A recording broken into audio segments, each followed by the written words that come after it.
अमरीकी टैरिफ के असरात से निपटने के लिए काम कर रहे हैं। वज़ीर-ए-आज़म की मंजूरी से हाई लेवल वफ्द अमरीका जाएगा। वफ्द अमरीकी टैरिफ पर बातचीत करेगा। वज़ीर ख़जाना मोहम्मद औरंगज़ेब की प्रेस कॉन्फ्रेंस। कहा, अमरीका पाकिस्तान का तिजारती शराकतदार है। टैरिफ मामले का ऐसा हल चाहेंगे जिससे दोनों ममालिक को फायदा हो। वज़ीर ख़जाना ने मजीद कहा, IMF से जान छुड़ाने के लिए मुश्किल फैसले करना होंगे। माजी में मुश्किल फैसले न होने से मुश्किलात हैं। महंगाई 6 दहाइयों की कम तरीन सतह 0.7% पर है। फ़ायदा अवाम तक मुंतकिल होना चाहिए। हुकूमत ने महंगाई की मॉनिटरिंग के लिए नए इक़दाम किए हैं। मुल्क में मुआशी इस्तेहकाम आ चुका है, जिसे पायदार इस्तेहकाम में बदलना है। तरसीलात ज़र $36 अरब तक लेकर जाएंगे। नए टैक्स फाइलर से 105 अरब रुपए जमा हुए। जून तक टैक्स टू GDP की शरह 10.6% हासिल कर लेंगे। बिजली की कीमतों में कमी बड़ी बात है। तवानाई शोबे में इस्लाहात और निजकारी का अमल तेजी से जारी है।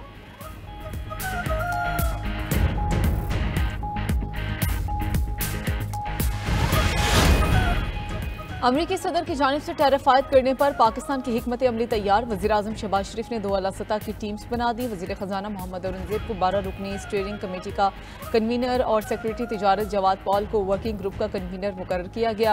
दोनों टीम्स अमरीका के साथ इजाफी टैरिफ के मामले पर मुज़ाकरात करेंगी। 29% इजाफी टैरिफ आयद करने के फैसले पर नजरसानी का मुतालबा किया जाएगा। सदर Lahore chamber of commerce Abuzar शाद कहते हैं कि टैरिफ से सिर्फ पाकिस्तान ही नहीं, अमरीका का भी नुकसान होगा। अजाले के लिए हुकूमत पाकिस्तान को अफ्रीका और रूस में नई मंडियां तलाश करनी चाहिए।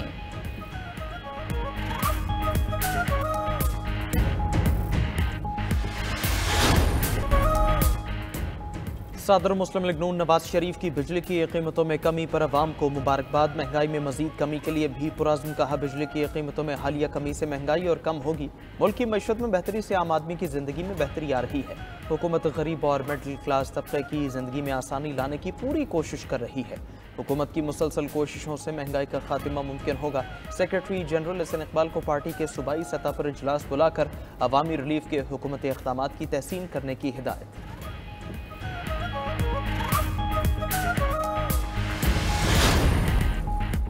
हुक्मरान गुर्बत को कमज़ोर समझते हुए गलत इस्तेमाल कर रहे हैं। गुलामी से बगावत हमारी पहचान है। हम जबर जुल्म के खिलाफ जंग जारी रखेंगे। मौलाना फजल रहमान का तोंसा में जलसे से खिताब। कहा, हमने एक फैसला भी अपोजिशन जमातों के मशवरे के बगैर नहीं किया। 26वीं आईनी तरमीम में JUI तनहा रुकावट बनी। हमारे मसाइल एक जैसे हैं, तकसीम मुमकिन नहीं। एक हफ्ते में इस्लामाबाद में कौमी सतह का कमीशन बुलाया जाए। मौलाना की अमरीकी टैरिफ पर भी तनकीद। कहा, अमरीका ने चालबाजी से दुनिया की तवज्जो गजा से हटा दी। अमरीका ने दुनिया को इक्तिसादी दौर में उलझा दिया। लोग गजा भूल गए हैं। आग भी मुसलमानों पर बरसाई जा रही है और दहशतगर्द भी कहा जा रहा है।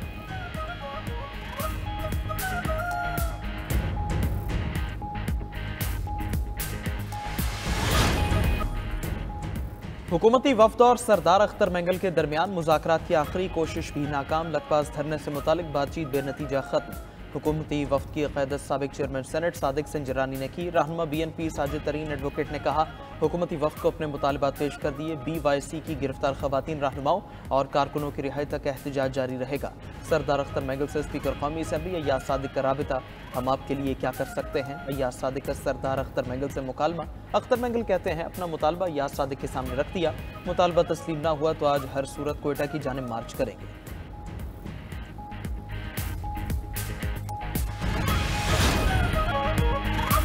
IPPs से मुआहदों पर नजरसानी। हुकूमत को खरबों रुपए की बचत होगी। IPPs मुआहदों की नई शराइत और जवाबित पर राजी। ताखिर से अदायगी पर अरबों रुपए से ज़ायद सरचार्ज भी माफ़ करने को तैयार। प्रोग्राम खबर क्या है? काबीना से मंजूर मुआहदों की दस्तावेजात सामने ले आया। नैब ने 16 साल बाद पाकिस्तान स्टील मिल्स में करप्शन के इल्जामात वापस लिए। सिंध हाई कोर्ट में पेश। नैब मुरासले की कॉपी 92 न्यूज़ की स्क्रीन पर। DI खान के एक अस्पताल में 1.5 करोड़ रुपए की अद्वियात चोरी का भी भांडा फोड़ दिया।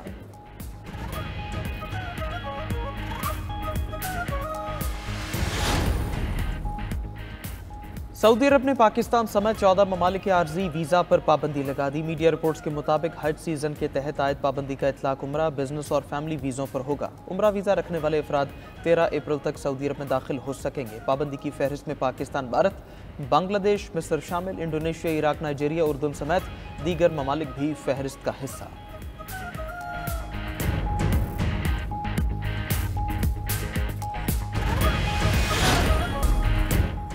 अमेरिका ने मुतादिद ममालिक से दरामदात पर इब्तदाई 10% टैरिफ की वसूली शुरू कर दी। इब्तदाई बेस लाइन टैरिफ हवाई अड्डों, बंदरगाहों और कस्टम गोदामों पर लागू हुआ। ऑस्ट्रेलिया, अर्जेंटाइन, कोलंबिया, मिस्र, बरतानिया और सऊदी अरब मुतासर हुए। 9 अप्रैल से 11 से 50% बाहमी टैरिफ की शरहें लागू होंगी।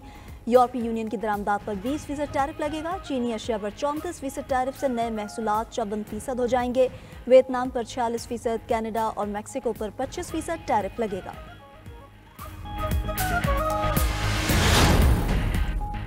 पॉलिसियों में तब्दीली नहीं आएगी। अमेरिकी सदर ट्रंप का दो टोक मौक़िफ़, कहा यह एक मुआशी इनकलाब है, जीत हमारी होगी, मजबूती से खड़े रहें, ये आसान नहीं होगा, आखिरी नतीजा हमारे हक में होगा। दूसरी जानिब अमेरिकी एंटरप्राइज इंस्टीट्यूट में इकोनॉमिक पॉलिसी स्टडीज़ के डायरेक्टर माइकल स्ट्रेन और व्हाइट हाउस के साबिक तिजारती मुशीर कैलियन शाह कहते हैं दरामदी अशिया की कीमतें बढ़ने से अमेरिका में महंगाई बढ़ेगी।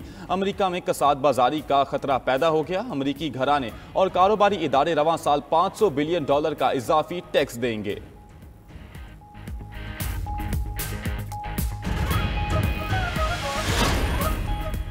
अमेरिकी सदर ट्रंप और एलन मस्क के खिलाफ यूरोपीय शहरों में एहतजाजी मुजाहरे। फ्रैंकफर्ट, बर्लिन, पेरिस, लंदन और लिस्बन समेत दीगर यूरोपीय शहरों में लोग सड़कों पर निकले। यूरोपीय शहरियों के साथ बैरून मुल्क मुकीम अमरीकियों की भी शिरकत। मुजाहिरीन ने डोनाल्ड ट्रंप से मुस्ताफ़ी होने का मुतालबा कर दिया। शुरका ने बैनर्स उठा रखे थे जिन पर जमहूरियत बहाल करो और चले जाओ के नारे दर्ज थे। अमेरिका में भी डोनाल्ड ट्रंप और एलन मस्क के खिलाफ मुजाहिरों की तैयारियां। 50 रियासतों में 1400 से ज्यादा मुजाहिरे मुतवक्के।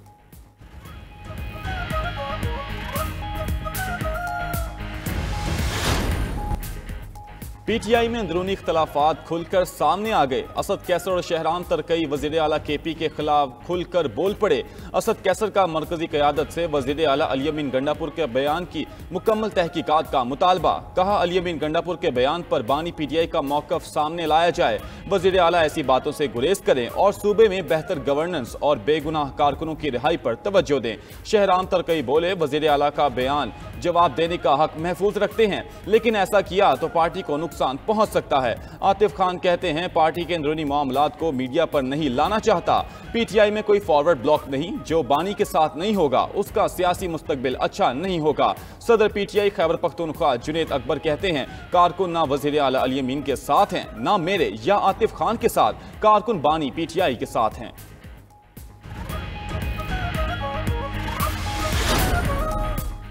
सदर मुमलिकत बिल्कुल ठीक हैं, कयासराइयाँ बंद होनी चाहिए। डॉक्टर आसिम ने सदर की सेहत से मुताल्लिक सोशल मीडिया पर चलने वाली खबरों को मन घड़त और अफसोसनाक करार दे दिया।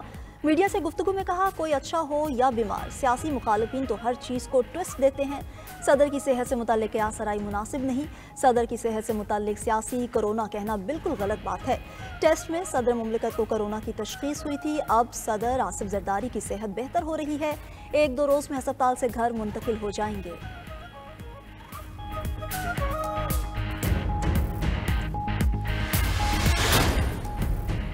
सीटीडी बलोचिस्तान की कामयाब कार्रवाई कोयटा को खतरनाक दहशतगर्दी से बचा लिया। सरियाब रोड एरिया से असलहा और गोला बारूद का बड़ा जखीरा बरामद।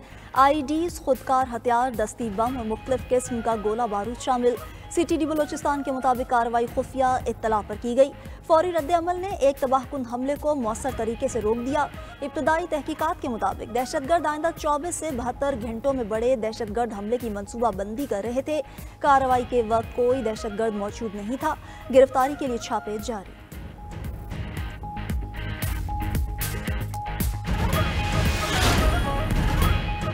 गजा में दहशतगर्द इसराइल की बर्बरियत जारी। 24 घंटों में मजीद 60 फलस्तीनी शहीद, 162 जख्मी।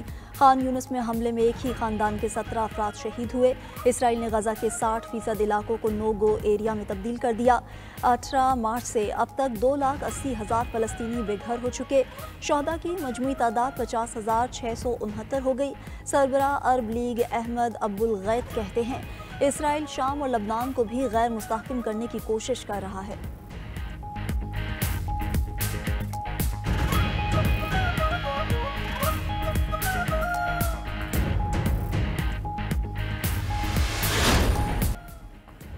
न्यूजीलैंड में पाकिस्तानी क्रिकेट टीम के दौरे का बदनज़मी पर इख्तिताम। अफगान शायकीन की पाकिस्तानी प्लेयर से बदजुबानी, पाकिस्तान क्रिकेट टीम इंतजामिया की भी मजम्मत, मामला मेजबान के साथ उठाया, वाक़े पर तशवीश का इजहार। रिपोर्ट के मुताबिक पाकिस्तान मुखालिफ आवाजें कसने पर क्रिकेटर खुशदिल शाह ने अफगान शायकीन को मना किया। मना करने पर अफगान शायकीन ने पश्तो में मजीद नाजेबा अल्फाज इस्तेमाल किए। 2 अफगान शायकीन ने खुशदिल शाह से हाथापाई की कोशिश भी की। कौमी टीम की शिकायत पर 2 गैर मुल्की शायकीन को स्टेडियम से बाहर निकाल दिया गया।